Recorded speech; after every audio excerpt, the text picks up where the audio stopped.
இன்றைக்கி fish cutlet எப்படி செய்கிறதுன்னு பார்ப்போம். ஒரு பாத்திரம் வச்சுக்கோங்க, அதில் தண்ணி எடுத்துக்கோங்க. அதில் ஒரு ஸ்பூன் உப்பு, 1/4 spoon turmeric powder, 1/4 spoon garam masala தூள் போட்டு தண்ணி கொதிச்சோடனே அதில் மீன் துண்டுகளை போட்டுருங்க. அது நல்லா கொதிச்ச உடனே அதை ஒரு மூடி போட்டு மூடிட்டு அதை ஆற விட்டுருங்க. அப்புறமா அதை எடுத்து ஒரு பிளேட்டில் வச்சுட்டு அதை கொஞ்சம் நேரம் ஆறவும்.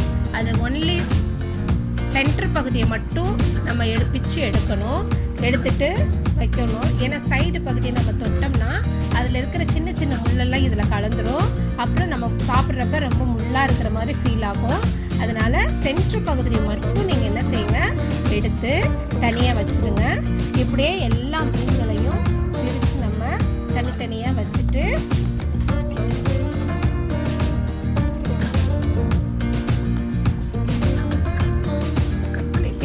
எல்லா மீன்களையும் நம்ம பிரித்து தனியாக வச்சுட்டோம். இப்போ பாருங்கள், ஒன்லி ஃப்ளஷ் மட்டும்தான் இருக்குது. அதை நம்ம கையால் மசிச்சு வச்சுக்கோங்க. அப்படி நம்ம பண்ணி போடுறப்ப ஏதாவது நம்ம முள் ஏதாவது எடுக்காமல் விட்டுருந்தோம்னா நம்ம கையில் தன்படும். அப்போ நம்ம அதை எடுத்து ரிமூவ் பண்ணி வச்சிடலாம். இப்போ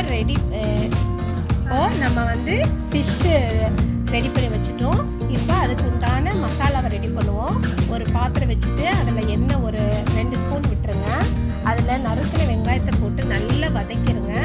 வதக்கிற அந்த டைமில் நம்ம ஒரு ஸ்பூன் இஞ்சி பூண்டு பேஸ்ட்டு போட்டு அதையும் நல்லா வதக்கிடுங்க.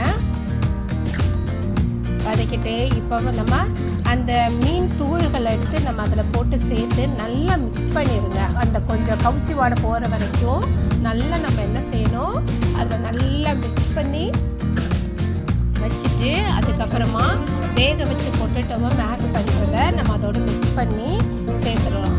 சேர்த்துட்டு அதையும் நல்லா என்ன பண்ணுங்கள், மிக்ஸ் பண்ணுங்கள். இப்போது ரெண்டையும் நல்லா கலந்த ஒரு கலவை மாதிரி நமக்கு கிடச்சிரும். இப்போ இதோட ஒரு ஸ்பூன் மஞ்சள் தூள், ஒரு 1.5 ஸ்பூன் மிளகாத்தூள், ஒரு 1 ஸ்பூன் தனியாத்தூள், ஒரு 1 ஸ்பூன் கரம் மசாலா தூள், அதில் நறுக்குன கொத்தமல்லி தலையை சேர்த்து நல்லா அந்த மசாலா மிக்ஸ் ஆகிற வரைக்கும் நல்லா கிண்டிக்கிட்டே இருக்கணும். கிண்டி அதோட ஒரு 1 ஸ்பூன் அளவுக்கு சால்ட்டு சேர்த்துருங்க.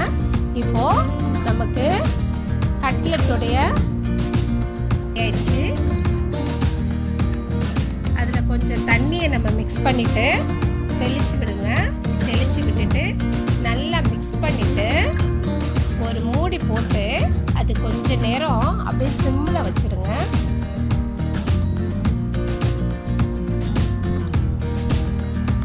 இப்போது நம்ம திறந்தோம்னா நம்மளுடைய மசாலா நல்லா கட்லெட்டுக்கு தேவையான மசாலா ரெடி ஆயிடுச்சு. இப்போ அதை நம்ம என்ன ஷேப்பு வேணுமோ அந்த ஷேப்பில் நம்ம கட்லெட்டு ஷேப் ரெடி பண்ணி வச்சிடணும். அதுக்கப்புறம் ஒரு முட்டையை நல்லா அடிச்சுக்கோங்க. கார்ன்ஃப்ளவர் மாவு தேவைப்படும். ஒரு கடாய் வச்சுட்டு எண்ணெய் விட்டுருங்க. அதில் நம்ம ஷேப் பண்ணி வச்சுருக்க அந்த கட்லெட்ஸை ஃபஸ்ட்டு எக்கில் போட்டு முக்கி எடுத்துட்டு அதுக்கப்புறம் கார்ன்ஃப்ளவர் மாவில் போட்டு சும்மா லைட் கோட்டிங் கொடுத்தீங்கன்னா போதும், ரொம்ப கோட்டிங் தேவைப்படாது. பண்ணிவிட்டு நம்ம தோசைக்கல் மேலே போட்டு ஷாலோ ஃப்ரை பண்ணி எடுக்க போகிறோம். அவ்வளவுதான், நம்ம டேஸ்டான ஃபிஷ் கட்லெட்டு இப்போ ரெடி ஆயிடுச்சு. நீங்கள் இதை செஞ்சு பார்த்து சாப்பிடுங்க, ரொம்ப டேஸ்ட்டாக இருக்கும். நீங்கள் இதை சாப்பிட்டு பார்த்துட்டு எனக்கு கமெண்ட்ஸ் பண்ணுங்கள். இது ரொம்ப ரொம்ப ஈஸியான மெத்தடு. நீங்கள் யார் வேணாலும் இந்த ஃபிஷ் கட்லெட்டை நீங்கள் வீட்டில் ரொம்ப ஈஸியாக பண்ணலாம். ரொம்ப டேஸ்ட்டாக இருக்கும். ட்ரை பண்ணி பாருங்கள். நீங்கள் இந்த வீடியோ பார்த்ததுக்கு ரொம்ப